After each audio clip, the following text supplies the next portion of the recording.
जय माता दी सभी बच्चों को। आज का विषय है माँ काली किस किस रूप में अपने साधक को, अपने भगत को या तो किसी सामान्य व्यक्ति को दर्शन देती हैं। इससे रिलेटेड आज हम चर्चा करेंगे। इससे पहले कि हम अपने विषय पर आगे बढ़ें, आपसे निवेदन है कि यदि मेरे चैनल पर नए हैं तो चैनल को सब्सक्राइब अवश्य करें। जो बच्चे मुझसे पर्सनली बात करना चाहते हैं, घरेलू परेशानियों से संबंधित या तो अध्यात्म से संबंधित, वो बच्चे क्यूआर कोड से 501 रुपये की सेवा माँ की ज्योत के लिए देकर उसका स्क्रीनशॉट मुझे दरबार के व्हाट्सएप नंबर 8800707049 पर दें। उन बच्चों से बात कर ली जाएगी 2 से 4 के मध्य में। परंतु एक रिक्वेस्ट और है जो मैं आप सभी बच्चों से करना चाहती हूँ कि नंबर मिलते ही कॉल मिलाना शुरू ना करें, वरना मुझे आपके नंबर ब्लॉक करने पड़ेंगे। जिसे भी मुझसे बात करने की आवश्यकता है, ये प्रोसेस फॉलो करें और बात करें। जो बच्चे दरबार आ सकते हैं वो दरबार आएँ। दरबार में निःशुल्क सेवा दी जाती है प्रत्येक रविवार को 12 से 3 बजे तक। तो आइए चर्चा करें अपने विषय पर कि माँ काली किस किस रूप में हमें दर्शन दे सकती हैं। माँ काली या माँ दुर्गा का मंदिर यदि आपको स्वप्न में दिखे तो समझ जाना चाहिए कि माँ आपको दर्शन दे रही हैं। ये कोई सिद्धपीठ मंदिर भी हो सकता है या तो आपके मोहल्ले का मंदिर भी हो सकता है।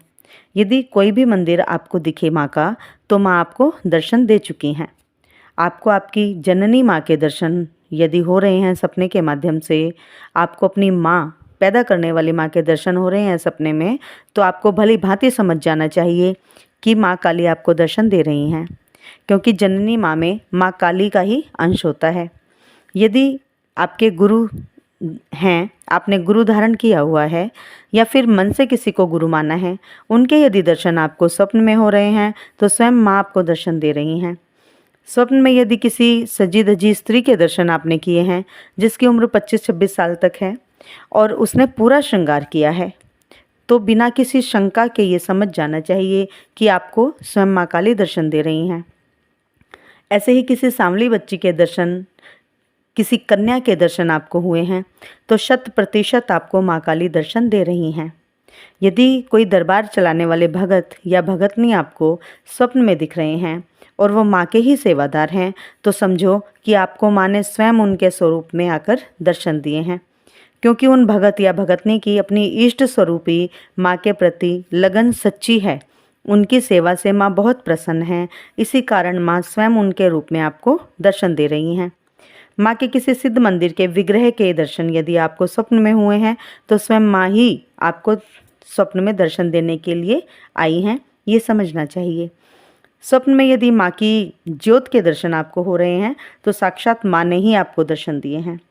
सभी देवी देवताओं के लिए धूना बहुत महत्व रखता है। यदि आपको किसी मंदिर के धूने के दर्शन हुए हैं तो स्वयं माँ ही आपको दर्शन दे रही हैं। माँ को नींबू अति प्रिय है। यदि आपको किसी भी स्वरूप में नींबू स्वप्न में दिख रहे हैं, चाहे वह नींबू की माला हो या चौराहे पर नींबू दिए हों, माँ के गले में नींबू की माला आपको माँ के गले में दिखाई दी है, तो स्वयं माँ आपको दर्शन दे रही हैं। यदि आपको भी इस प्रकार के संकेत माने दिए हैं तो निश्चित ही आप माँ के प्रिय हैं और आपको माँ की सेवा करनी चाहिए। जैसे कि हम नवरात्रों में माँ की साधना करते हैं, सेवा पूजा करते हैं, उसी प्रकार माँ की 11 दिन 21 दिन की सेवा हमें अवश्य उठा लेनी चाहिए ऐसे में। और फिर वह सेवा साधना जब पूरी हो जाए, कंप्लीट हो जाए, उसके बाद भी हमें माँ की पूजा करना छोड़ना नहीं है। नित्य निरंतर ये सेवा जो रूटीन में आप कर रहे थे, उसे नित्य निरंतर रूटीन में भी लेकर आना है। साधना खत्म होने के बाद माँ काली इतनी ममतामयी माँ है कि अगर हम माँ की तरफ एक कदम बढ़ाते हैं ना, तो माँ 10 कदम बढ़ाती हैं हमारी ओर। तो करें माँ की सेवा और पाएं माँ की विशेष कृपा। आज की ये जानकारी कैसी लगी कमेंट्स में अवश्य बताएं। वीडियो को लाइक अवश्य करें। मिलते हैं अपनी अगली वीडियो में एक नई जानकारी के साथ। तब तक के लिए जय माता दी सभी को। जय शिव शक्ति, जय महाकाल, जय महाकाल।